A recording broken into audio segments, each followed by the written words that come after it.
कुछ ही दिनों में हम नए साल को वेलकम करने जा रहे हैं और उसके साथ साथ कितनी सारी नई चीज़ें हमारी लाइफ में आएगी, है ना। पूरे साल हम कितना कुछ एक्सपीरियंस करेंगे, कितना नया कुछ एक्सपीरियंस करेंगे। तो कोई भी नई चीज़ एक्सपीरियंस करने से पहले, कोई भी नई कुछ भी वो चीज़ कहो, खुशी कहो या कुछ भी नया कुछ भी वेलकम करने से पहले आपके पास अगर स्पेस नहीं होगा तो क्या आप उसे एक्सेप्ट कर पाएंगे? नहीं ना।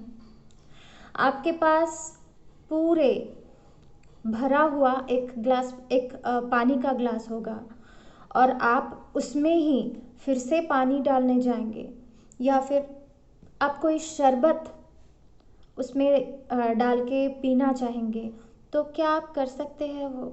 नहीं ना। वो ग्लास खाली होना चाहिए, फिर आप शरबत की टेस्ट को समझेंगे उस ग्लास में डाल के। तो इसी तरह से आपके लाइफ में कुछ नयापन, कुछ नया एक्सपीरियंस, कोई नई ब्लेसिंग आप एक्सपीरियंस करना चाहते हैं, पाना चाहते हैं, या फिर आप कुछ मैनिफेस्ट कर रहे हैं, वो मैनिफेस्टेशन सक्सेसफुल हो, उसे आप रिसीव करना चाहते हैं, तो क्या आपके पास स्पेस नहीं होगा तो आप उसे एक्सेप्ट कर पाएंगे, रिसीव कर पाएंगे? नहीं ना। तो इसी तरह से ही पुरानी एक कुछ ऐसी चीज़ें होती है हम में, कोई बैड हैबिट्स होते हैं, कुछ ऐसे फीलिंग्स होते हैं जो जिसकी कोई ज़रूरत ही नहीं होती है हमारी लाइफ में। तो वो सारी चीज़ें ना लेट गो करने की ज़रूरत पड़ती है। आप जब तक वो सारी पुरानी चीज़ें लेट गो नहीं करेंगे, कोई बिलीफ सिस्टम हो सकती है, आपके कुछ हैबिट्स हो सकते हैं, तो वो सारी चीज़ें, कुछ फीलिंग्स हो सकते हैं, मेमोरी हो सकती है, बहुत कुछ हो सकती है। तो वो सारी चीज़ें आप जब तक लेट गो नहीं करेंगे तब तक आप नई चीज़ें एक्सेप्ट नहीं कर पाएंगे। ठीक है। तो हम कैसे लेट गो कर सकते हैं, कुछ स्टेप्स में हम बताएंगे। ठीक है। तो फर्स्ट स्टेप इज इंट्रोस्पेक्शन।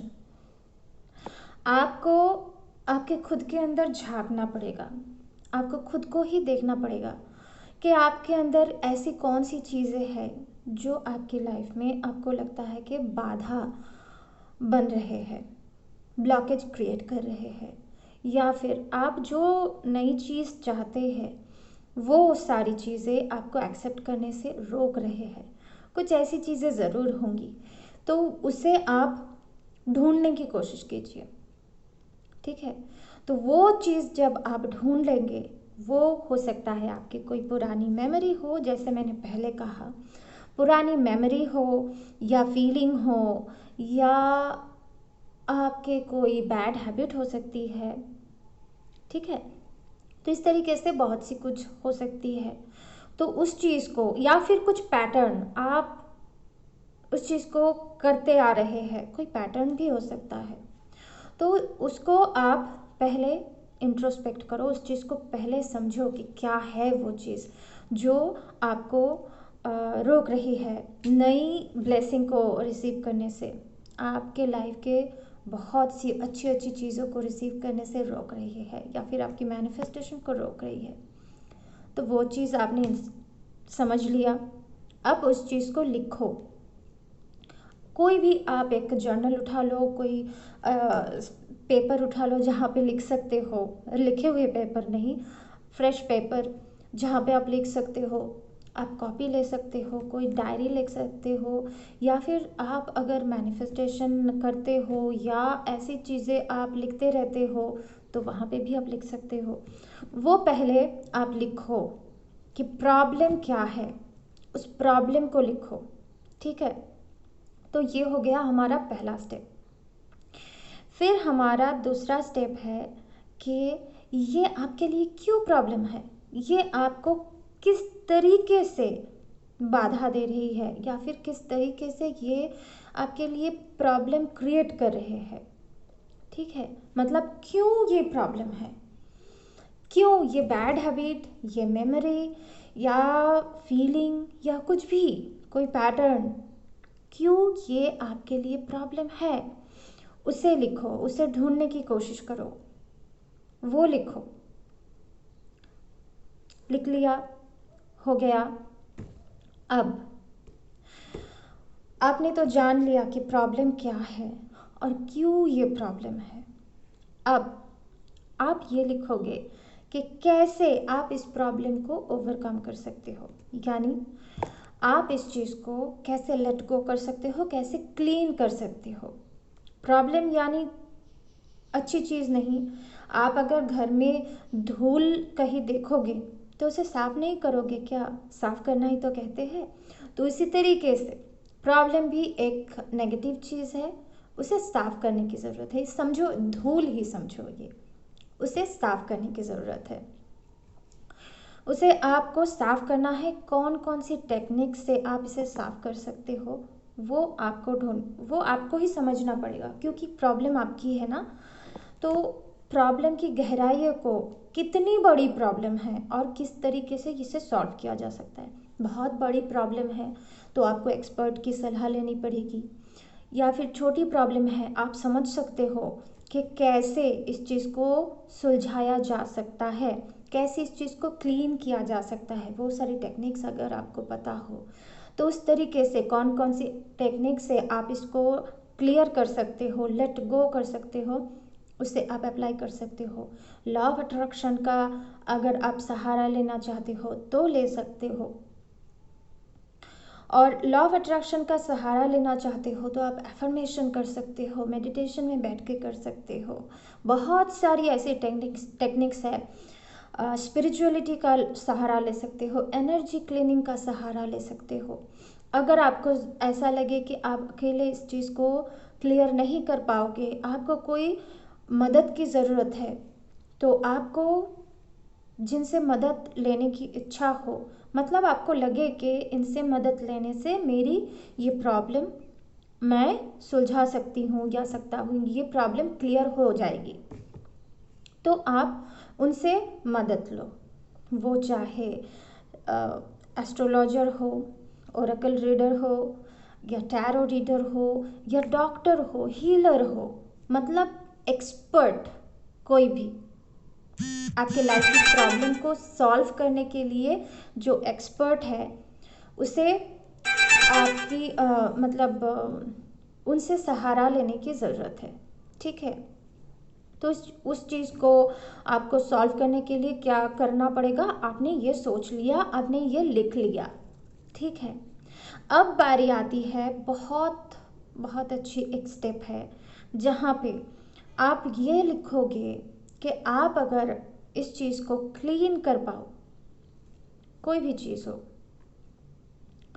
उस चीज़ को जो आपको प्रॉब्लम लग रही है, ये प्रॉब्लम अगर आप क्लीन कर पाओ, क्लीन कर लो, तो वो पिक्चर कैसी होगी, तब आपकी लाइफ कैसी होगी।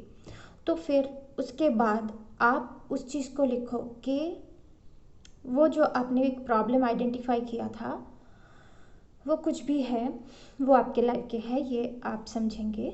उस चीज़ को आपने क्लियर कर लिया है, अब वो आपके लाइफ में नहीं है। अब आपकी लाइफ की पिक्चर कैसी है, कैसी आपकी डेली लाइफ चल रही है, या उसके बाद की लाइफ आपकी कैसी है। इस तरीके से एक साफ सुथरा जो एक पिक्चराइजेशन है, वो बहुत क्लियरली, बहुत डिटेलिंग में आप उस चीज़ को लिखेंगे। बार बार यही आप वहाँ पे लिखने के टाइम पे आप लिखेंगे कि वो चीज़ आपके लाइफ में नहीं है। उस तरीके से आप उस पिक्चराइजेशन को लिखेंगे, आप जिसे क्लियरली आप जब पढ़ेंगे बाद में आपको पता लगेगा, जब आप पढ़ेंगे कि नहीं, वो चीज़ नहीं है लाइफ में, एकदम क्लीन है लाइफ, उस चीज़ से छुटकारा मिल चुका है। कुछ इस तरीके से आप उस चीज़ को लिखोगे। ठीक है, नहीं इस्तेमाल करके हाँ ये चीज़ मेरे लाइफ में नहीं है, ऐसे नहीं लिखना, क्योंकि वो नहीं ऑमिट हो जाता है, और है कुछ इस तरीके से वो मैनिफेस्ट हो जाता है, उस तरीके से नहीं लिखना है। ठीक है, मतलब आप कुछ ऐसे डिटेलिंग में लिखोगे कि वो चीज़ नहीं है, आप समझोगे। ठीक है, तो ये हो गया 4 स्टेप। पहला स्टेप इंट्रोस्पेक्शन, आइडेंटिफिकेशन कि क्या प्रॉब्लम है, और फिर दूसरा कि ये प्रॉब्लम क्यों है आपके लाइफ में। ठीक है, ये है दूसरा स्टेप। तीसरा है आप इस प्रॉब्लम को कैसे क्लीन कर सकते हो या हील कर सकते हो या लेट गो कर सकते हो उस चीज़ को। ठीक है, ये हो गया तीसरा step. Now fourth step is वो चीज़ लाइफ से चले गए हैं, वो चीज़ लाइफ में नहीं है, लाइफ बिल्कुल क्लीन है उस चीज़ से, आपको छुटकारा मिल चुका है और आपकी लाइफ अभी कैसी है वो पिक्चर, एकदम क्लियर पिक्चर आपको दिखाई दे रही है, वो चीज़ आपको लिखनी है। कुछ इस तरीके से आप अगर लिखेंगे तो आपको बहुत एक क्लियर आइडिया मिलेगा कि कैसे आप वो सारी नई नई चीज़ों को एक्सेप्ट कर सकते हैं, कैसे लेट गो करना है। और आपने कैसे आप कौन सी टेक्निक से आप इस चीज़ को लेट गो कर सकते हैं वो लिखा था। वो उसका एक टाइम लिमिट करेंगे कि मान लो 6 महीने, 2 महीने या 1 साल ही पूरा क्यों ना हो, वो आपके प्रॉब्लम के ऊपर डिपेंड है कि, और आपके ऊपर डिपेंड है कि आप कितनी जल्दी इस चीज़ को छोड़ सकते हो, क्लीन कर सकते हो, ये आपके ऊपर डिपेंड है। ठीक है, एक टाइम लिमिट करेंगे आप कि इस टाइम के अंदर मैं इस चीज़ को क्लीन करूँगी या करूँगा। ठीक है, हील करूँगी या करूँगा, वो आपके ऊपर डिपेंड है, लेकिन एक टाइम लिमिट करना है। टाइम लिमिट नहीं करेंगे तो वो आप करते जाएंगे करते जाएंगे करते जाएंगे। ठीक है, तो ऐसे नहीं करना है, एक टाइम लिमिट करना है, इस टाइम के अंदर आपको ये चीज़ करनी है, ये आपके दिमाग में सेट करना है। ठीक है, उसके बाद ही आप इस चीज़ को अप्लाई करते रहेंगे। जो सारी टेक्निक्स आपने जो थर्ड स्टेप में आपने लिखा था, जो सारी टेक्निक्स कैसे आप इस चीज़ को हील कर सकते हैं, क्लीन कर सकते हैं, लेट गो कर सकते हैं, जो भी आप कहे उस तरीके से वो सारी टेक्निक्स वो टाइम के अंदर हर रोज़ कंसिस्टेंटली करना है, एक दिन के लिए भी इसे छोड़ना नहीं है। कहते हैं साइंस कहते हैं कि 21 डेज में आपकी एक हैबिट बनती है और 21 डेज में आपकी एक हैबिट छूट भी सकती है। तो लगातार कम से कम 21 डेज, आप एक महीना ही क्यों ना इसे समझ लो, तो लगातार 21 डेज आप अगर कोई काम करते हैं, वो टेक्निक्स अप्लाई करते हैं, तो हमारे सबकॉन्शियस माइंड में, हमारे अंदर वो चीज़ बहुत डीप, वो चीज़ हमारे अंदर, वो कहते हैं ना सीडलिंग को जब लगाते हैं तो उस तरीके से हमारे अंदर वो सीडलिंग लग जाती है। ठीक है, तो इस तरीके से आपको वो टाइम लिमिट में लगातार करना है, कंसिस्टेंटली वो करना है, ताकि आपके अंदर वो चीज़ जाए अच्छी तरीके से और आप अंदर से सबकॉन्शियसली वो चीज़ क्लीन कर पाए। ठीक है, और नए हैबिट्स बनाए। ठीक है, तो इस तरीके से आप नए साल में इस चीज़ को अप्लाई कीजिए और आपके जो मैनिफेस्टेशन है, आप जो कुछ भी मैनिफेस्ट करना चाहते हैं लाइफ में, जो सारी खुशियाँ पाना चाहते हैं, न्यू ब्लेसिंग्स पाना चाहते हैं, बहुत सारी अच्छी अच्छी पॉजिटिव एक्सपीरियंस करना चाहते हैं, वो सारी चीज़ें आप अच्छे से रिसीव कर पाए नए साल में। ठीक है, तो मैं यही उम्मीद करूँगी, यही आशा करूँगी और प्रार्थना भी करूँगी कि आपके ये नए साल बहुत अच्छा, नए साल की शुरुआत, एक्चुअली नए साल की शुरुआत बहुत अच्छी तरह से हो और आप बहुत खुश रहे नए साल में। नए साल जब पुराना हो जाए ना, तब भी आप बहुत खुश रहो। ठीक है, तो ठीक है, चलते हैं अभी।